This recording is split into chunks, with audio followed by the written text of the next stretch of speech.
इस दुनिया के अंदर सबसे महत्वपूर्ण चीज है, उसका नाम है प्रेम और सहनशीलता। कोई अगर तुम्हारे लिए शब्द कठोर हो जाए तो उसको गांठ मत बांधना, बहुत दिल पे मत ले लेना, सह लेना, मुस्कुरा देना और भूल जाना। क्योंकि मन की आदत है नेगेटिव बातों को पकड़ता है, पॉजिटिव बातों को भूल जाता है। तुमने साल में 364 दिन जिनको रोज टाइम पर चाय पिलाया है और एक दिन चाय लेट हो जाए तो एक दिन में वे आपसे नाराज हो सकते हैं। लेकिन याद रखना, मैं आपको ऐसी कला सिखा रहा हूं, सप्ताह में 4 दिन चाय पिया करो, 3 दिन छोड़ दिया करो। तुम 10 मिनट को लेट कह रहे हो, एक दिन तो पीना ही बंद कर दिया। चाय के गुलाम भी मत बनो और बीड़ी, सिगरेट, गांजा, चरस, तंबाकू, अफीम, दारू, इसको तो पीना अलग, छूना भी नहीं चाहिए। पैसे कमाओ तो पैसे बचाओ भी, और बचाओ पैसे तो उस पैसे से अच्छा मकान बनाओ, अच्छी गाड़ी भी लाओ, अच्छे कपड़े पहनो, अच्छा प्रवचन समागम करो। इसमें कितने लोग ऐसे बैठे हैं जो 20, 30, 50 रुपये की पुड़िया रोज खा जाते हैं और ठेलुआ लोगों को भी खिलाते रहते हैं। उनके पास में इधर उधर के सब अनाप शनाप ठेलुआ लोग इकट्ठे होते रहते हैं और बड़ी वाह वाह करते हैं और कहते हैं, अरे राजेश भैया बहुत महान है। जब ये होते हैं तो कोई पुड़िया खरीदे नहीं दे, सबका यही खवावत है। ऐसी वाह वाह कह के तुमका बर्बाद कर देंगे और तुम सोचते हो वाह, पुड़िया खाने में भी नंबर 1 हो, और बाद को वही खाने वाले चर्चा करते हैं तो पूरा बेवकूफ़, वाह वही करे रही का बर्बाद कर दो, तुमको बर्बाद कर देंगे। पुड़िया न खाना है न किसी को खिलाना है। आप जब हंसो तो आपके दांत दूध जैसे, मोती जैसे चमकने चाहिए। ऐसा वैसा खाना पीना बंद करो। अगर 50 रुपये का नशा भी तुम छोड़ देते हो आज इस मंडप के अंदर, तो 1500 रुपये महीने में बचेंगे। 12 डेढ़े 18,000 रुपये साल में बचेंगे। अगर 10 साल ये बचत कर लो तो 1,80,000 बचेंगे। 10 साल की बचत में ज़िंदगी में एक बार सत्संग भी करा सकते हो इतने पैसों में, और इतने पैसों से 2 कमरे भी बना कर रह सकते हो। इतने पैसों से सेकेंड हैंड कार लाकर चल सकते हो, और इतने पैसों से 4-5 मोटरसाइकिल खरीद सकते हो, और इतने पैसों से पूरे गांव का भंडारा भी कर सकते हो। इतने पैसों से क्या क्या कर सकते हो।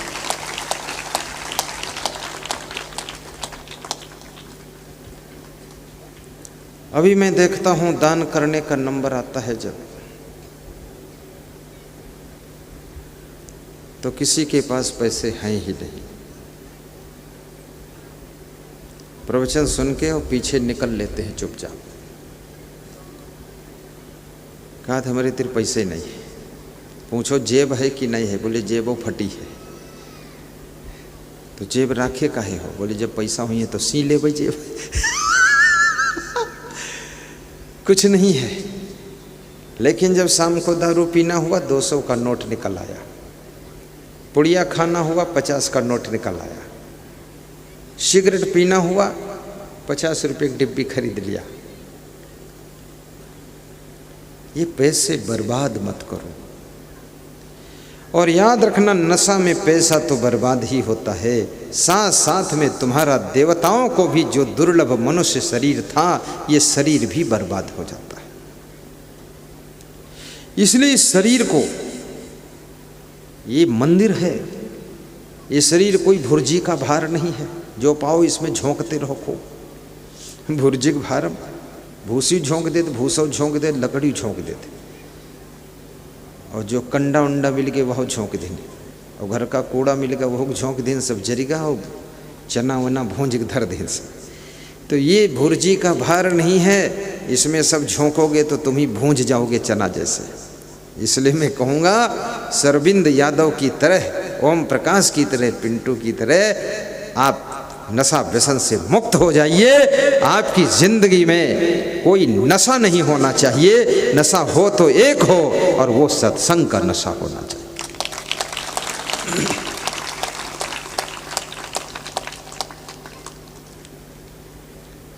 दारू शाम पियोगे सुबह नशा उतर जाएगा, लेकिन सत्संग का नशा, मीराबाई के ऊपर सत्संग भक्ति का नशा चढ़ा था तो जिंदगी भर उतरा ही नहीं। प्रहलाद के ऊपर बचपन में नशा चढ़ा था सत्संग भक्ति का, कभी उतरा ही नहीं। ध्रुव के ऊपर चढ़ा था ये नशा, कभी उतरा ही नहीं। सेबरी के ऊपर चढ़ा नशा, विदुर जी के ऊपर चढ़ा नशा, तुलसीदास के ऊपर जब से ये नशा चढ़ा, कबीर पर नशा चढ़ा, तब से उतरा नहीं। और जिसके ऊपर सत्संग का नशा चढ़ जाता है उसके ऊपर दुनिया का कोई नशा असर ही नहीं करता है। इसलिए ये नशा चढ़ना चाहिए। आज से संकल्प लीजिए कि गुस्सा खत्म करेंगे, गम खाएंगे, और ये भी संकल्प लीजिए कि दूसरों को क्षमा भी करेंगे, क्षमावान भी बनो। कब तक लड़ते झगड़ते जिंदगी गुजारोगे? थोड़ा माफ भी कर दिया करो। और क्षमा करने वाले बड़े होते हैं, और जिनको तुम क्षमा करते हो वो छोटे होते हैं। भगवान राम ने परशुराम को क्षमा किया था तो राम पूर्णावतार हो गए और परशुराम अंशावतार रह गए। परशुराम में बहुत बड़ा गुण था, ब्रह्मचारी थे, लेकिन एक ही अवगुण था, क्रोधी बहुत थे, गुस्सा ज़्यादा आ जाते थे। वो अपना जब परिचय देते थे तो भी बताते थे बाल ब्रह्मचारी हूँ। बाल ब्रह्मचारी होना कठिन है। भगवान राम बाल ब्रह्मचारी नहीं थे, वो तो गृहस्थ आश्रम में थे। ये विशेषता थी परशुराम की। लेकिन फिर वह बताते थे बाल ब्रह्मचारी अति कोही, कोही मतलब क्रोधी हूँ, अति क्रोधी। अब एक तरफ ऐसा गुण है, चमक रहे हैं परशुराम, और दूसरी तरफ क्रोध का अवगुण है जिससे छिप रहे हैं परशुराम। और ये शाहजहानपुर के पास में भगवान परशुराम की जन्मस्थली है। पता है आप लोगों को? नहीं पता? तुम पता भी नहीं लगाते। तुम का अपने ही पता नहीं, हम कहाँ पैदा भेन का हुआ। तो परशुराम अभी पिछले गांव में, जनगांव में सत्संग था तो बता रहे थे बाणासुर की ये राजधानी रही है, बाणासुर की। परशुराम की जन्मस्थली शाहजहानपुर फर्रुखाबाद के बीच में एक कस्बा आता है, वहाँ जन्म स्थान है। परशुराम जी का वहाँ अवतार हुआ था। भगवान राम की अवतार भूमि कौन है? अयोध्या है। तुलसीदास की अवतार भूमि राजापुर गांव है, चित्रकूट बांदा जिले में। कबीर साहब की अवतार भूमि काशी बनारस है। और मीराबाई की अवतार भूमि कहाँ है? मारवाड़ है, मेवाड़ सिटी, मेड़ता सिटी। मीराबाई की जन्मभूमि भी देख चुका हूँ, तुलसी की भी देख चुका हूँ, कबीर की भी देख चुका हूँ, राम की भी देख चुका हूँ, कृष्ण भगवान की भी देख चुका हूँ। और आपके प्रधानमंत्री जो हैं इनकी भी जन्मभूमि देखने इस साल गया था। मैंने सोचा बड़ा नाम है, देख लें कहाँ जन्म हुआ है। तो इनका मकान जो है 17 फीट चौड़ा और 30 फीट लंबा है और बहुत पुरान है। और उसके ऊपर लिखा हुआ है राम कबीर। फोटो खींच कर लाया हूँ। इनके पुराने मित्रों को बुलाया, दशरथ भाई था, उससे पूछा बचपन में क्या करते थे। और इनके काका का लड़का अरविंद भाई वो भी आया, उसको 200 रुपये दिलाया मैंने। वो बहुत गरीब है, इनके काका का लड़का। तो काका के लड़के की पत्नी वो कंघी लेकर बाल ऐंछ रही थी, तो बाल खोले कंघी चलाते चलाते जब देखी कोई गुरुजी आए हैं तो दौड़ी खाई गई, खला रे गुरुजी तुमका तो टीवी में देखी तरह नहीं है, कैसे है क्या? हमने कहा वो मोदी की जन्मभूमि देखने आए कि इतना महान आत्मा कहाँ पैदा हुआ है। तो वो 17 फुट चौड़ा और 30 फुट लंबा पुरान घर टूट फूट उमा जन्म भवा। याद रखना, छोटे से घर में भी कोई महान आत्मा का जन्म हो सकता है।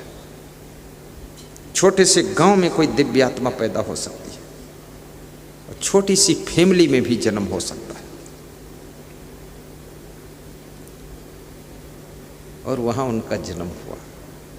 फिर हमने सब पूछा, देखा। गांव का नाम बड़नगर है, बाकी तो कुछ लेना देना था नहीं, लेकिन उसके पड़ोस 17 किलोमीटर दूर मेरा प्रवचन था, तो इसलिए मैं सोचा पड़ोस आ गया हूँ थोड़ा सा। सरदार वल्लभ भाई पटेल की जन्मभूमि भी देखा, वो करमसद में है, गुजरात में करमसद एक शहर है, वहाँ देखा मैं। महात्मा गांधी की जन्मभूमि भी देखा मैंने, पोरबंदर है वो। सुदामा की जन्मभूमि देखा, वो भी पोरबंदर में है। ये दोनों पोरबंदर के हैं। पोरबंदर मतलब क्या होता है? बंदर नहीं, पोरबंदर शहर है। सोमनाथ भी देखा, द्वारिका भी देखा। और भीम की जो पत्नी हिडिंबिका थी, हिडिंबिका का मंदिर कुल्लू मनाली में है, और हिडिंबिका का बेटा जो घटोत्कच है उसका मंदिर कुल्लू मनाली हिमाचल प्रदेश में है, उसको भी देखा मैंने। घटोत्कच जो था ये बड़ा विनम्र था, अपनी माँ से हाथ जोड़कर ही मिलता था। और इसकी जो माँ थी हिडिंबिका, उसकी वहाँ पूजा होती है, भीम की पत्नी की पूजा होती है मनाली में। उसके मंदिर की पूजा करने के लिए भारत देश से 10% लोग पहुँचते हैं।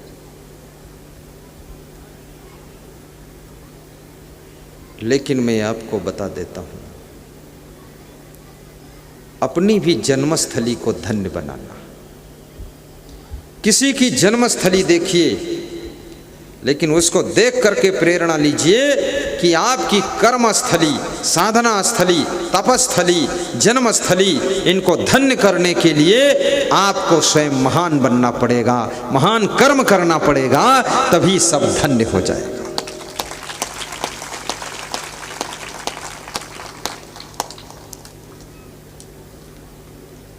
जहाँ रहते हो वहीं सुगंध फैलाना शुरू करिए। गाली गलौज मत कीजिए, कलह कलेश मत कीजिए, और क्षमा कीजिए। और गलती यदि आपसे हुई है तो क्षमा भी मांग लीजिए। क्षमा मांगने में भी संकोच मत कीजिए, मैं निवेदन करूंगा आपसे। और गलती ना हुई हो तो क्षमा मांग लो, तो तुम बड़े हो जाओगे, फिर वो क्षमा करने वाला छोटा हो जाएगा। क्योंकि गलती भी नहीं हुई और क्षमा मांग लिया। मैं क्या करता हूं, कभी कभी ये जो ट्रक चलाते हैं लोग ना, थोड़ा इनके पास उदंडता रहती है, तो कभी कभी जब कोई चौराहे पर क्रॉसिंग होती है या रेलवे क्रॉसिंग पर बड़े बड़े ट्रक लगे होते हैं, मेरी गाड़ी साइड से निकलती है, तो मैं ट्रक ड्राइवर को क्या बोलता हूँ, नमस्कार नमस्कार, दया रखना, थोड़ा निकल जाए। तो मुस्कुराता है तो मैं भी मुस्कुराता हूँ, बोलता रुका हूँ आप जाइए। वो रुक जाता, मैं निकल जाता हूँ, फिर मैं कहता हूँ धन्यवाद है, क्षमा करना। क्या फ़र्क पड़ा, गाड़ी निकल गई, टाइम बर्बाद नहीं हुआ, और क्षमा मांगने से काम बन गया अपना। बिना गलती के क्षमा मांग लिया करो। लेकिन ये भीतर बैठा हुआ अहंकार का भूत गलती करने में भी तुमको क्षमा मांगने से रोक देता है, और जो बिना गलती के क्षमा मांगता है उसके अंदर अहंकार सदा सदा के लिए मर जाता है।